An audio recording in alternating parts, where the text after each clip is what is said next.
Hi, my name is Peyton LeDuc. I am proud to introduce you to my highly educated friend Joel Hoover, who's going to speak to you about why felons should be allowed to vote.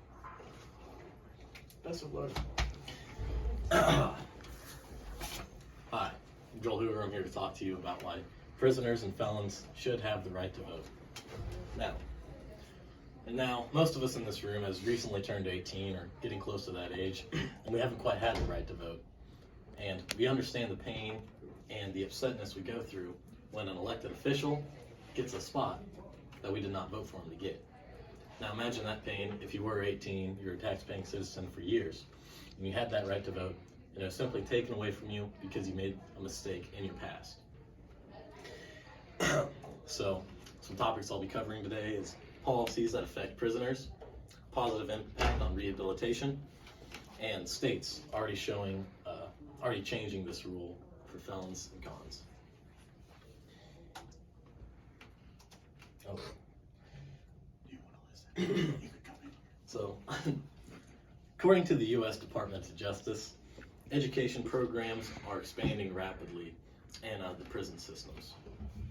Now, these wouldn't be as much of a big debate as they were before they were passed if prisoners were voting citizens. The legislature would have passed them fairly simply, quickly, easily to gain those votes of those guys and give them a better and more prosperous life. But some of those education programs that are going on in states is helping prisoners get their GEDs if they're not high school graduates, helping them get their associates if they have graduated high schools, and helping them get on-the-job training and better skills for the working class per se.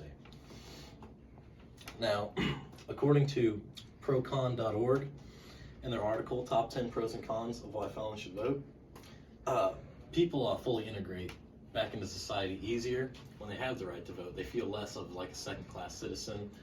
They feel, more like they have all their rights back. Now, when it comes to a job, they still have to check the box if they have committed a felony or, things like that, being on parole. But there's also, now, some of us in here have not taken government class yet, but there's also a theory called the social contract theory, where people let the governing bodies govern them because they give them a right to vote. They provide for their basic needs and, wants and services, provide services for them and whatnot. Now, if the government fails to do that, the people that are being governed would revolt against them, hence American Revolution, Russian Revolution, all those things like that.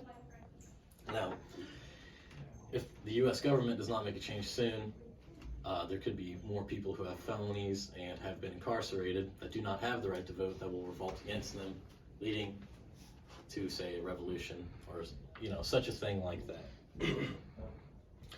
But according to the National Conference of State Legislators, there are many states who are changing their ways. See, common practice in the U.S. is to not allow prisoners or felons to vote, but states like New Mexico and Minnesota have recently passed laws where once felons are off parole and are fully integrated back into society successfully, they can get the right to vote back.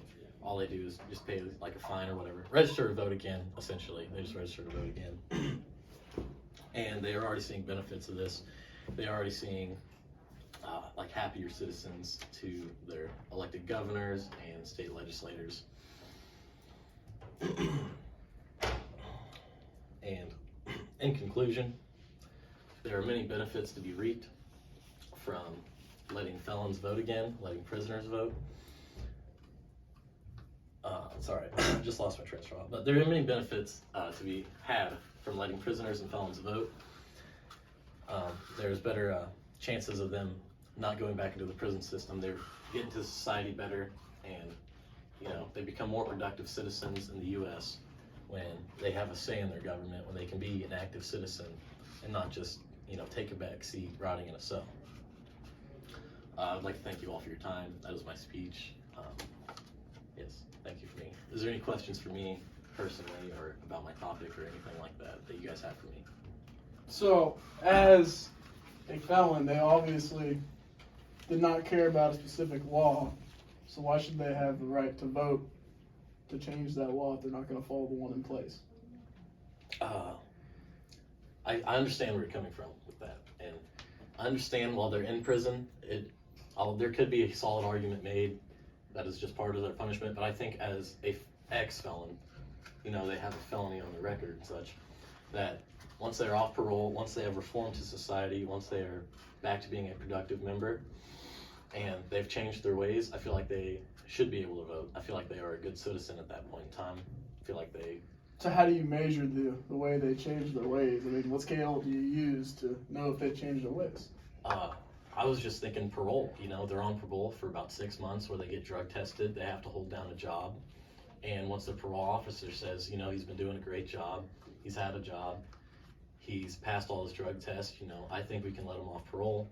I say that's when they can go and register to vote again and, you know, be a voting citizen, be back in society fully. Good point.